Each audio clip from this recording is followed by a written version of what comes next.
जंगलामध्ये काय करतायत, अन्नदान करतायत. आणि अन्नदान करत असताना फेरफटका मारतायत. आपल्याकडे जर अन्नदान होत असेल, आपण अन्न जर एखाद्याला समजा अन्नदान करतोय, एखादी पंगत देतोय, सप्त्याचं जेवण देतोय किंवा कसलंही जेवण देतोय, अन्नदान करतोय आणि अन्नदान करत असताना फेरफटका मारतो. म्हणजे काय, कुठे काही कमी होतंय का, कुठे काही जास्त चाललंय का, लोकांना भाजी आवडत नाही म्हणून टाकून देतात का, त्याचा विचार केला पाहिजे आपण. फेरफटका मारत होते आणि फेरफटका मारत असताना राजाने एका व्यक्तीला असं पाहिलं, याला बोलवलंच नाही. एका व्यक्तीला असं पाहिलं की याला बोलवलंच नाही. जवळ गेले आणि सांगितलं, काय रे, तुला बोलवलंच नाही. येथे तुझला की बोलाविले कोणी, मगाचं प्रमाण येते, येथे तुझला की बोलाविले कोणी, प्राथिल्या वाचून आलासी का. बोलवलं नाही ना, आलास कशाला. बोलवलंच नाही, आलास कशाला. माघारी पाठवलं. हातात घेतलेला घास नाही मुखात टाकता येत नाही, प्लेट मध्ये टाकतात म्हणजे पत्रावळीमध्ये किंवा ताटामध्ये टाकता येत नाही. हातामध्ये घास आणि तोंडातून वक्तव्य पडलं, हे राजा, अन्नदान करतोयस आणि अन्नदान करत असताना मला पंक्तीवरून उठवतोयस, मी तुला शाप देतो. चंद्र सूर्याला लाजवेल असं शरीर भेटेल, पण मुख मात्र तुला डुकराचं भेटेल. कसलं भेटेल, डुकराचं. काही काल निघून गेला.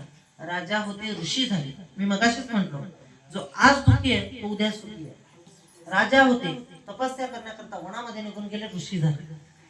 काही काळ निघून गेला आणि काही काळ निघून गेल्यानंतर पांडवांचा यज्ञ 19वा पूर्ण होऊन 20व्याला सुरुवात होणार होती. पण इकडे श्रीकृष्णाला कळालं की भीमाला काय झालंय, गर्व आलाय. 14 लाख लोक एका पंक्तीला जेवत होते. किती लोक, 14 लाख लोक एका पंक्तीला जेवत होते. आपल्याकडे 10 पायलीचा भात झाला तर बाई दुसऱ्या दिवशी बोंबलत गाव बघीन, 10 पायलीचा भात झाला. खरी परिस्थिती. 10 पायलीचा काय झाला, भात झाला. 14 लाख लोक जेवत होते एका पंक्तीला. अशा किती पंक्ती व्हायच्या, 14. किती पंक्ती व्हायच्या, विचार करा किती लोक जेवतात. एवढे लोक जेवत असताना जर अर्जुनाच्या मनामध्ये गर्व आलेला आहे आणि जर एखाद्याने याला सांगितलं का तुला बोलवलं नाही आलास कशाला, याने जर सांगितलं की तुला बोलवलं नाही आलास कशाला, त्याच्या तोंडातून पडलेलं वक्तव्य यांना शाप ठरेल, यांना भोगण्यासारखं होईल. आणि 5 पांडवांना भोगण्यासारखं म्हणजे स्वतः श्रीकृष्णाला भोगण्यासारखं होईल. म्हणून श्रीकृष्णाने युक्ती चालवली आणि सांगितलं अर्जुनाला की भीमाला घे आणि त्या वनामध्ये जा, 20वा यज्ञ पूर्ण होण्यासाठी. पण इकडे गर्व आलं होतं म्हणून यज्ञ थांबले. पांडवांची यज्ञ पुस्तक वाचल्यानंतर कळेल, खूप छान कळालं की आता यांना घेऊन जायचंय, पण भीम काही जायला तयार नाही, गर्वाने भरलेले आहेत, जायला काही तयार नाही. आणि जात असताना अर्जुनाला नुसता विचारतोय, कशासाठी चाललं, कशासाठी चाललं. अर्जुनाने युक्ती चालवली आणि सांगितलं की एक गोष्ट फक्त आपल्याला घ्यायची आहे, म्हणजे 20वा यज्ञ पूर्ण होईल. घ्यायचं काहीच नव्हतं, फक्त भेट घालवण्याकरता. कर्म केल्यानंतर काय होतंय किंवा एखाद्याला जर आपण वाईट बोलल्यानंतर काय होतंय त्याचा परिणाम.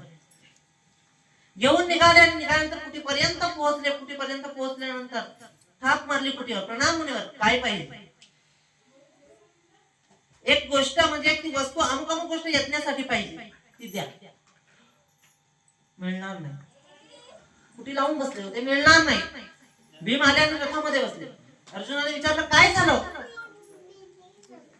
दादा आपण जी गोष्ट घ्यायला आलोय तिथे द्यायला तयार नाही, कुठे उघडायला तयार नाही. अरे जा ती गोष्ट घेऊन ये. प्रणाम मुनीवर, काय झालं, आता काय पाहिजे. अमुक अमुक गोष्ट यज्ञासाठी पाहिजे. तर ती काय पाहिजे होती, तर जी राख होती, जी धुनी लावलेली असते, म्हणजे एखादे ब्राह्मण किंवा एखादे साधू धुनी लावून बसतात, ती धुनीतली राख हवी होती. आणि ती राख घेतली, कुडीमध्ये बांधली आणि कुटीच्या बाहेरून आतूनच फेकली. बाहेरून यांनी घेतली आणि निघाले. पण अर्जुनाला माहिती होते की यांना चरण रस घ्यायचे, म्हणजे यांचं दर्शन घडवायचं, यांना दाखवायचंय केल्यानंतर काय कर्म फेडावे लागतात. दाखवण्याकरता आता काय करावं. मी तर जायला तयार नाही. त्यांनी आतूनच दिली, बाहेरून घेतली आणि निघाले. निघाल्यानंतर भीमा आपण वस्तू घेतली मान्य आहे, त्यांचे चरण रस घे. दादा कुठे उघडायला तयार नाही. अरे जा त्यांना पाहून ये. जर श्रीकृष्णाने विचारलं तुम्ही गोष्ट आणली कुठून, ही वस्तू आणली कुठून, ही राख आणली कुठून, तर सांगायचं काय. त्यांचे चरण रस तर घेतले पाहिजे. अमुक अमुक व्यक्ती होते, अमुक अमुक साधू होते, सांगायला पाहिजे. जा गेले. प्रणाम मुनीवर, काय झालं, चरण रस पाहिजे. मिळणार नाही, म्हणजे पाया पडायचंय, मिळणार नाही. पाया पडायला मिळणार नाही. चरण रसच हवेत, मिळणार नाही. चरण रस हवेत, मिळणार नाही. हे हट्टाला पेटले, ते हट्टाला पेटले, मिळणार नाही, मिळणार नाही सांगतात. आणि नाही मिळता मिळता शेवटी भीम गर्वाने भरले होते, लाथ मारायला तयार झाले कुटीवर. शेवटी कुटीचा दरवाजा उघडला, आतमध्ये गेले भीम. आतमध्ये गेल्यानंतर पायापासून मानेला पर्यंत